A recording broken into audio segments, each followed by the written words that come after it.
Hello there, this is Miss Griffith. I am going to do a Sunday reading lesson for you. The routine is something that we have been working on with the students in my classroom since the beginning of the school year. They should be fairly familiar with it, and I'm going to try to make this as clear and as easy for everyone involved. All right. The first part is reading sounds. So I hold up each sound card. I would normally let the students make the sound. For this example, I'm going to make the sound. The goal of this portion of the lesson is to read the sounds very quickly and rapidly. It should be very fluent.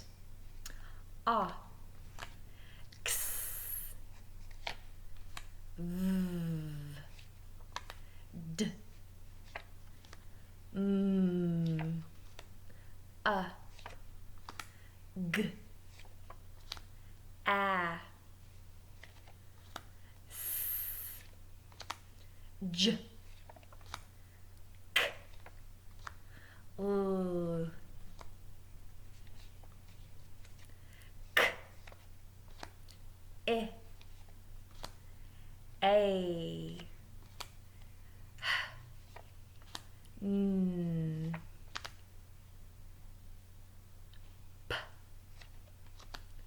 b, z, t,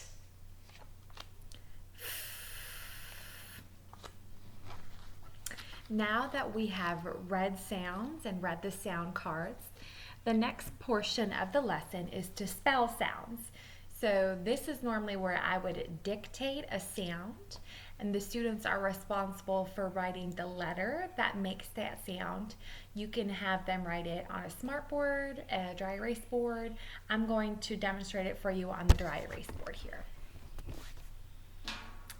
I,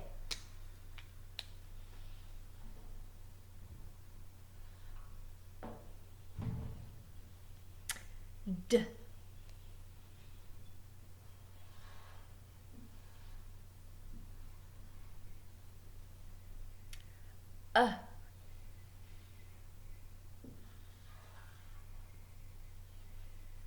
er,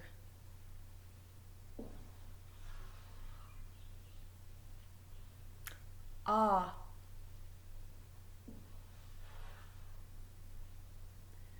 p,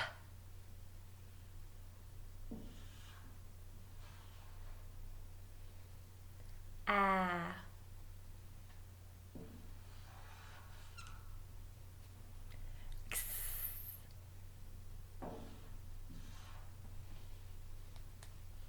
All right, and that is portion 2. So we first read the sounds off the sound cards.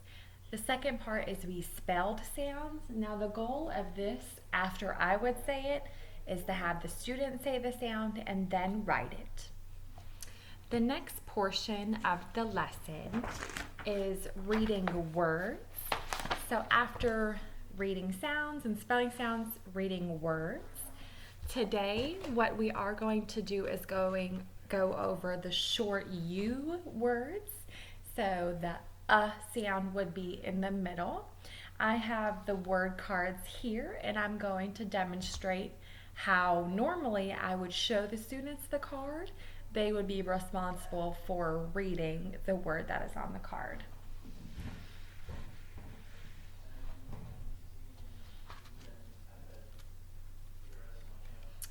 Hug, hub, sun, tub, cut, pup, tug, some, jug, rug, bug, mud, run, hut, but, rut, hum, gun, bun, bud, rub, nut, cup, fun, lug, mug. And this is the last word card. If your child or a child in my group would not know these very automatically or rapidly, one thing that I might do to help them solve the word is break it down for them. So first it's a S, U, and then a B. So I would use my dry erase board to help them. I would ask the learner, what sound does the S make?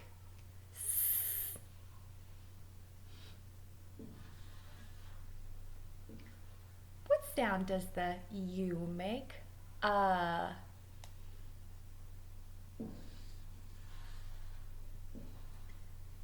sound does the B make? B. Okay, so I know that S says S, U says B says B. So if I combine all of those letter sounds, what word would I have? B. Sub. Very good. That is one example of a way that you can help your student solve a word if it's not coming very quickly to them.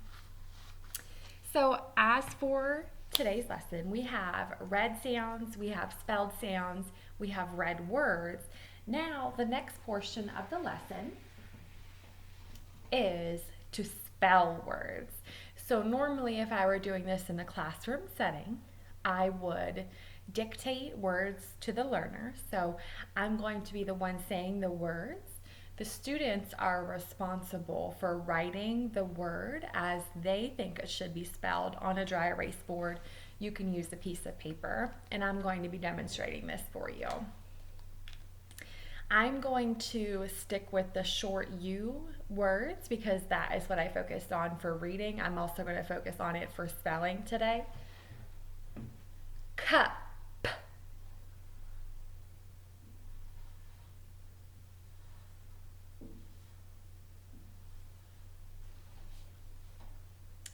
Mud.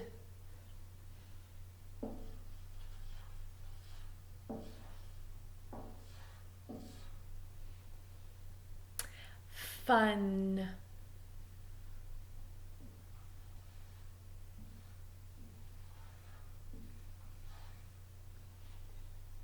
Rug.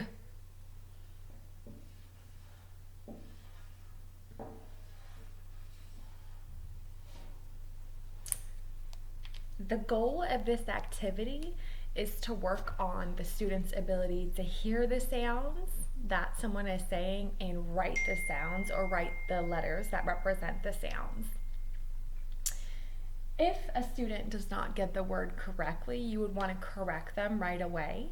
If a student put a B at the end of cup, you would want to say, what sound does that letter make, and help them work through solving the word correctly.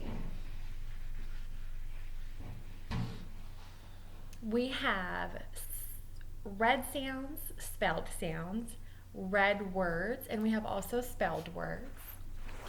The next portion of the lesson is to read aloud. So one thing that is always beneficial to a reader is to read aloud, and I am going to show you how you would model a proper read aloud for the students.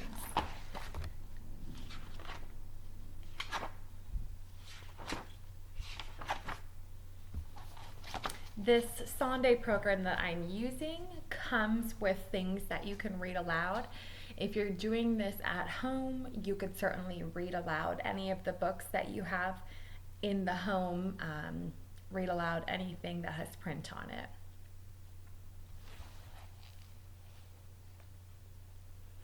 These are some model sentences. I would show the student how to read aloud. We would maybe read some sentences together, and then I would give the student an opportunity to read aloud to me so I can monitor their reading to see how they're doing. I got a big hug. Matt can pat the sad cat. Don cut his lip. Jan can hop and run. Jim cannot hop.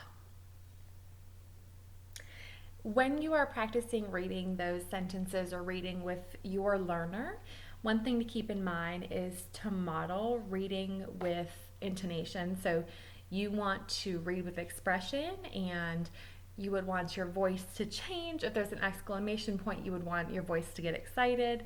If there's a question mark, your voice might go up at the end. You want to demonstrate for your learner what good, successful reading looks like so that they have a model for it. And that is all for today. Thank you.